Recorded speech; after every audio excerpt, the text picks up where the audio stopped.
Assalamualaikum warahmatullahi wabarakatuh. Alhamdulillah hari ini kita bertemu kembali di pertemuan ke-7 ya. Pertemuan 7 ini pertemuan terakhir penjelang UTS. Insya Allah untuk UTS akan dilaksanakan sesuai jadwal kuliahan ya. Berarti hari Jumat minggu depan ya. Nah kemudian untuk waktunya disesuaikan dengan jadwal perkuliahan gitu. Jadi kalau mulainya jam 13 berarti mulai jam 13 gitu. Jadi nanti tidak ada perpanjangan waktu ya. Jadi sesuai dengan waktu perkuliahan. Nah, untuk hari ini kita akan membahas mengenai fungsi pada JavaScript ya dan contoh fungsi. Nah, fungsi merupakan blok program yang dapat digunakan secara berulang-ulang dengan memanggil nama fungsi. Nah, atau fungsi itu kode program yang dibuat khusus untuk mempersingkat sebuah aksi yang ingin dilakukan dalam sebuah penulisan kode program. Nah, dan fungsi dapat dipanggil berkali-kali untuk melakukan tugas tertentu dalam penulisan kode program. Nah, fungsi juga dapat kita buat, jadi kita bisa membuatnya sendiri untuk melakukan sebuah aksi. Nah, jadi tidak harus dari editornya, misalkan tidak harus dari JavaScript-nya atau editornya. Jadi kita bisa membuat fungsi tersendiri atau membuat function sendiri.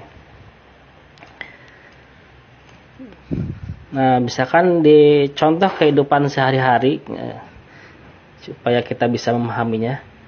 Misalkan kalian tuh memerintahkan teman kalian untuk menghidupkan lampu, misalkan menghidupkan lampu di rumah.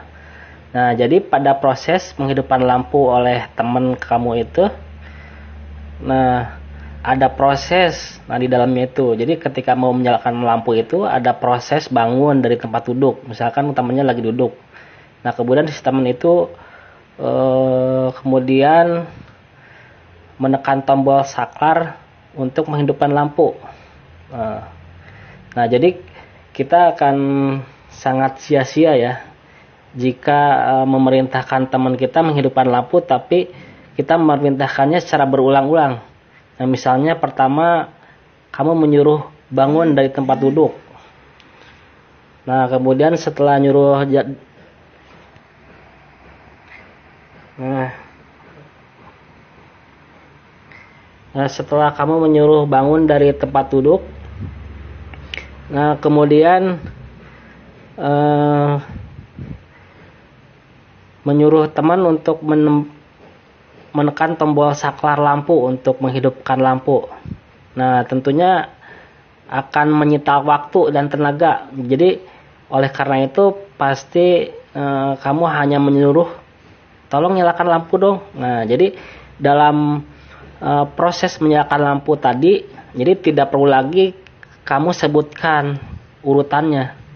Jadi karena sudah terdapat di dalam proses menghidupkan lampu. Jadi tolong nyalakan lampu. Jadi teman kamu itu tidak harus diperintah dari mulai bangun dari duduk, gitu, jalan dulu, kemudian tekan tombolnya.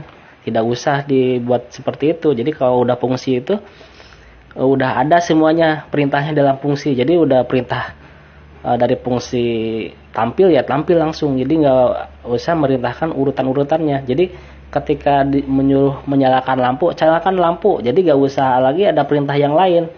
Jadi dengan menyalakan lampu ya langsung dia itu mengerjakan yang ada di dalam perintah tersebut gitu.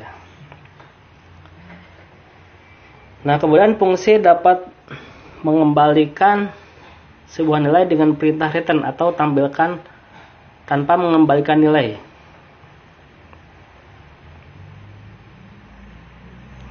Nah, untuk pemanggilan fungsi yang mengembalikan nilai dapat digunakan sebagai nilai 1. Nah, di sini untuk struktur dari function ya. Nah, jadi untuk membuat function di JavaScript. Nah, jadi ada beberapa hal yang harus dipahami, yaitu tentang penulisan function di JavaScript. Nah, ini untuk formatnya ya, format penulisan fungsi JavaScript. Nah, pertama ada function name, kemudian ada nama fungsi, kemudian dalam kurung parameter ke-1, parameter kedua, kemudian di kurung kurawal ada pernyataan, nah kemudian return variable dan kurung tutup kurawal. Nah, seperti yang sudah dilihat pada contoh ini, pada penulisannya untuk membuat function. Jadi penulisannya harus diawali dengan sintak function. Nah, dan kemudian dilanjutkan dengan nama function. Nah, di sini ada nama functionnya, nama fungsi gitu ya.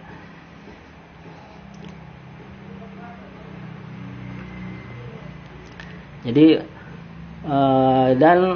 isi dari function ini ditulis dalam tanda kurung kurawal. Jadi kurung kurawal pembuka dan tanda kurung kurawal penutup.